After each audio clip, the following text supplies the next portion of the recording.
So hello friends, welcome to connecting dots. So మనం ఈరోజు ఒక జియోగ్రఫీ కాన్సెప్ట్ చూద్దాము. ఇది జూన్ 9న హిందూలో వచ్చిన ఎడిటోరియల్ ఆర్టికల్ అనమాట. సో దీని గురించి తెలుసుకోవడం చాలా ఇంపార్టెంట్. సో ఇది మెయిన్స్ పర్స్పెక్టివ్లో చాలా ఇంపార్టెంట్ అనమాట. సో మనకి మీరు చూస్తే రీసెంట్గా జరిగిన ప్రిలిమ్స్లో మేలో జరిగిన ప్రిలిమ్స్లో క్లౌడ్ సీడింగ్ గురించి ఒక క్వశ్చన్ అడిగాను అనమాట. సో ప్రిలిమ్స్కి కూడా ఇంపార్టెంట్, ఇది మెయిన్స్కి కూడా ఇంపార్టెంటే. సో ఈ టాపిక్ ఏంటి అంటే స్ట్రాటోస్ఫిరిక్ ఎరోసోల్ ఇంజెక్షన్. ఈ స్ట్రాటోస్ఫిరిక్ ఎరోసోల్ ఇంజెక్షన్ అంటే ఏంటి అంటే ఇది ఒక geo engineering technique to combat global warming by injecting aerosols like sulfur dioxide into stratosphere. These particles reflect sunlight, thereby cooling at surface temperature at the surface. So ఇక్కడ ఏం చెప్తున్నామంటే మనం ఇక్కడ అర్థం చేసుకోవాల్సింది ఏంటి, జియో ఇంజనీరింగ్ టెక్నిక్ అంటే ఏంటి. ఈ జియో ఇంజనీరింగ్ టెక్నిక్ అంటే ఏంటి అంటే మన యొక్క అంటే హ్యూమన్స్ యొక్క large scale intervention into the earth climate system to reduce the earth climate temperature. So ఎర్త్లో ఉన్న క్లైమేట్ టెంపరేచర్ ఏదైతే ఉందో దాన్ని రెడ్యూస్ చేయడానికి మనము డెలిబరేట్గా యూజ్ చేసే కొన్ని టెక్నిక్స్ని ఈ జియో ఇంజనీరింగ్ టెక్నిక్స్ అంటారనమాట. సో ఇవి ఎన్ని రకాలుగా ఉంటాయి అంటే 2 టైప్స్ ఉంటాయి. కార్బన్ డైఆక్సైడ్ రిమూవల్ టెక్నిక్ ఒకటి ఉంటుంది, నెక్స్ట్ సోలార్ రేడియేషన్ మేనేజ్మెంట్ అనేది రెండోది అనమాట. ఈ కార్బన్ డైఆక్సైడ్ రిమూవల్ అంటే ఏంటి, అఫారెస్టేషన్, డైరెక్ట్ ఎయిర్ క్యాప్చర్, ఇవన్నీ సిడిఆర్ కిందకి వస్తాయి. నెక్స్ట్ సోలార్ రేడియేషన్ మేనేజ్మెంట్ అంటే ఏంటి, ఈ సోలార్ రేడియేషన్ని మనం మాన్యువల్గా మేనేజ్ చేయడం, అంటే ఈ సన్ రేస్ ఏదైతే ఉందో దాన్ని రిఫ్లెక్ట్ చేయడం, బ్యాక్కి సర్ఫేస్లోకి రిఫ్లెక్ట్ చేసి టెంపరేచర్ని తగ్గించడం. సో ఎందుకు మనకి ఇలాంటివన్నీ ఎందుకు మ్యాటర్ అంటే గ్రీన్ హౌస్ గ్యాసెస్ ఎమిషన్ని తగ్గించడానికి, అలాగే ఫాసిల్ ఫ్యూయల్ యూస్ ఏదైతే కట్ చేయకుండా దానికి ఆల్టర్నేటివ్గా ఒక టెక్నాలజీని సైంటిస్టులు చూస్తున్నారు అనమాట. సో ఇవన్నీ ఎలా తెలుస్తున్నాయి, ఎలా వచ్చాయి, ఎలా ఐడియా వచ్చింది అంటే 1991లో ఒక వోల్కానిక్ ఎరప్షన్ అనేది జరిగిందనమాట. మౌంట్ పినాటుబో, ఇది ఫిలిప్పీన్స్లో ఉంటుంది అనమాట. సో ఈ 1991లో జరిగిన ఈ వోల్కానిక్ ఎరప్షన్ వల్ల 15 మిలియన్స్ నుండి 20 మిలియన్ టన్స్ ఆఫ్ ఈ ఎరోసోల్స్ ఏవైతే ఉన్నాయో అవి అట్మాస్ఫియర్లోకి వెళ్ళాయంట. దానివల్ల ఒక 1 ఇయర్ నుంచి 2 ఇయర్స్ వరకు ఎర్త్ సర్ఫేస్ టెంపరేచర్లో 0.5 డిగ్రీస్ టెంపరేచర్ అనేది తగ్గిందంట. సో దానివల్ల ఇన్స్పైర్ అయ్యి చేసిందే ఈ టెక్నిక్ అనమాట. సో ఇలాంటి మెథడ్స్ ఇంకా ఏమైనా ఉన్నాయా అంటే సో ఇవన్నీ ఇలాంటి మెథడ్స్ అనమాట. సర్ఫేస్ ఆల్బిడో ఎన్హాన్స్మెంట్ అంటే ఆల్బిడోని ఎన్హాన్స్ చేయడం, సర్ఫేస్ మీద ఆల్బిడో ఎన్హాన్స్మెంట్ అంటే ఆల్బిడో అంటే ఏంటి, ఏదైతే ఒక సర్ఫేస్ ఉంటుందో దాన్ని సన్ రేస్ ఏవైతే ఉంటాయో దాన్ని రిఫ్లెక్ట్ చేసే కెపాసిటీని ఆల్బిడో అంటారు.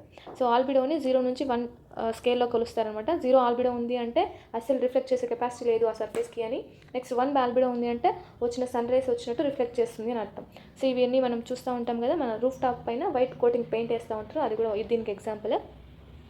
Next marine cloud brightening. ఈ మెరైన్ సముద్రాలపైన ఏదైతే క్లౌడ్స్ ఉంటాయో వాటిని బ్రైటన్ చేయడానికి కొన్ని ఎలిమెంట్స్ యూస్ చేస్తారు. ఫర్ సపోజ్ ఈ సల్ఫర్ ఎరోజోల్స్ ఉన్నాయి కదా, అవి చాలా బ్రైట్గా ఉంటాయి అనమాట. సో ఇవి ఈ క్లౌడ్స్ పైన వేయడం వల్ల ఈ సన్ రేస్ని రిఫ్లెక్ట్ చేసే కెపాసిటీని పెంచుతాయి అలాంటివి.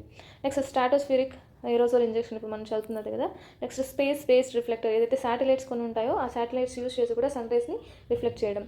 ఈ high altitude సిరస్ cloud thinning. High altitude సిరస్ clouds మామూలుగా ఎక్కడ ఫామ్ అవుతాయి, 8 to 10 కిలోమీటర్స్ మధ్యలో ఫామ్ అవుతాయి కదా. సో హైట్లో ఏర్పడే ఈ సిరస్ క్లౌడ్స్ పైన కూడా ఇలాంటి టెక్నిక్స్ యూస్ చేసి మనము ఈ సర్ఫేస్ టెంపరేచర్ని తగ్గించడానికి ఈ మార్గాలు ఉన్నాయి అని చెప్తున్నాము.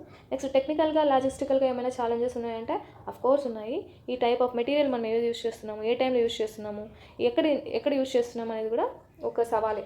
ఎందుకంటే ఇక్కడ యూస్ చేసే మెటీరియల్ ఏదైతే సల్ఫర్ డయాక్సైడ్ ఎరోసోల్ ఏదైతే ఉందో, సో వాట్ ఇఫ్ రేపు ఒకవేళ మనం యూజ్ చేసే ఈ సల్ఫర్ డయాక్సైడ్ వర్షంలోకి తడిసి కిందికి వచ్చి సల్ఫ్యూరిక్ యాసిడ్ లాగా ఫామ్ అయ్యి యాసిడ్ రెయిన్స్ ఫామ్ అయినాయంటే మనం ఏం చేస్తాం, మనం ఏం చేయలేం. సో అలాంటి కొన్ని కష్టాలు ఉన్నాయి, కొన్ని బాధలు ఉన్నాయి. మనం అవన్నీ చూసుకొని తర్వాత ఛాలెంజెస్ అన్నీ ఓవర్కమ్ చేయాలి అని చెప్తున్నాం. హయ్యర్ ఆల్టిట్యూడ్స్ ఏవైతే ఉన్నాయో ఈ టెక్నికల్ డిఫికల్టీస్ అన్నీ చాలా ఉంటాయి. సో మనం ఇప్పుడు స్ట్రాటోస్ఫియర్ అంటే ఎక్కడ ఉంటుంది, ఇది ఎర్త్ సర్ఫేస్ అయితే ఈ అట్మాస్ఫియరిక్ లేయర్స్లో సెకండ్ లేయర్ కదా స్ట్రాటోస్ఫియర్ అనేది. మామూలుగా ఈక్వేటర్ పైన ఇది అరౌండ్ 20 కిలోమీటర్స్ నుంచి స్టార్ట్ అవుతుందంటే ఈ 20 కిలోమీటర్స్ పైకి వెళ్ళి ఎరోసోల్స్ అన్నిటిని స్ప్రెడ్ చేయడానికి అంత ఎయిర్ క్రాఫ్ట్స్ కావాలి. అలాగే అంత మామూలుగా ఇప్పుడు ఏం చెప్తున్నారు, మనము ఈ కూలింగ్ ఎఫెక్ట్ని తీసుకురావడానికి around 12 to 15 million tons of sulphur డయాక్సైడ్ని తీసుకురావాలా పైనకి అని చెప్తున్నారు. సో ఇంత అమౌంట్ ఆఫ్ సల్ఫర్ ఎరోసోల్స్ని తీసుకుపోవడానికి కూడా సరైన ఎక్విప్మెంట్ ఉండాలి, సరైన ఎయిర్ క్రాఫ్ట్స్ అన్నీ ఉండాలి కదా. సో అవన్నీ మన దగ్గర ఇంకా లేవు అని చెప్తున్నాము. నెక్స్ట్ ఈ బిలియన్స్లో ఖర్చు అవుతుందంటే యాన్యువల్గా. ఇప్పుడు ఏం చెప్తున్నారంటే ఈ ఆర్టికల్ అనేది యూకేలో కొంతమంది బ్రిస్టన్ యూనివర్సిటీ సైంటిస్టులు అన్న వాళ్ళు రికమెండ్ చేశారనమాట ఈ మెథడ్ని ఇట్లా చేయొచ్చు అని. వాళ్ళు ఏం చెప్పారంటే ఒక యూకే మీద ఇలాంటి ఎరోసోల్ ఇంజెక్షన్ చేయడానికి బిలియన్ డాలర్స్ అవుతుంది ఒక సంవత్సరానికి. అదే ఎర్త్ మొత్తానికి చేయడానికి ఒక $20 బిలియన్ అవుతుంది యాన్యువల్గా అని చెప్తున్నారు.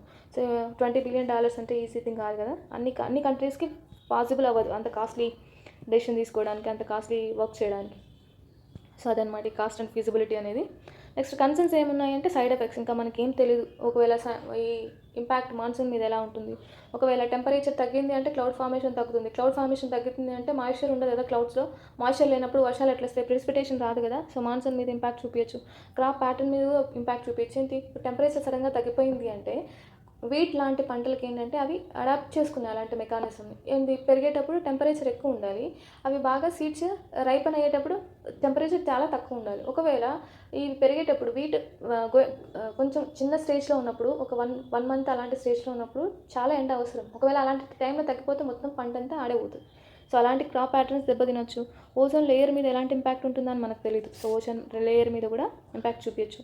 సో మోరల్ హజార్డ్ ఏంటి అంటే ఇప్పుడు ఒకవేళ కంట్రీస్ ఉన్నాయి, ఇప్పుడు చాలా కంట్రీస్ ఆల్మోస్ట్ ఆల్ కంట్రీస్ ఏం చేస్తున్నాయి, క్లైమేట్ చేంజ్ మిటిగేషన్ గోల్స్ అన్ని పెట్టుకొని నెట్ జీరో ఎమిషన్స్ అని, ఈ రెన్యూవబుల్ ఎనర్జీ అని ఇంత ఖర్చు చేస్తున్నాయి, ఇంత అంటే టెక్నాలజీని ఇంప్రూవ్మెంట్ చేస్తున్నాయి, రీసెర్చ్ అండ్ డెవలప్మెంట్కి ఇంప్రూవ్ చేసుకుంటున్నాయి. సో ఇలాంటి ఒక టెక్నాలజీ యూస్ చేయడం వల్ల ఏం చేస్తే ఇవన్నీ ఎందుకు చేసుకోవాలి, మామూలుగానే మేము ఫాసిల్ ఫ్యూయల్స్ యూస్ చేసుకుంటాము, టెంపరేచర్ తగ్గించుకోవడానికి సర్ఫేస్ ఎరోజల్ ఇంజెక్షన్స్ చేసుకుంటాం సరిపోతుంది కదా, ఇవన్నీ ఎందుకు చేయాలా అని కూడా ఆలోచించవచ్చు కదా. అలాంటి కంట్రీస్ కూడా ఉన్నాయి, చెప్పలేము మనం ఎవరు ఎలాంటి వాళ్ళు అనేసి.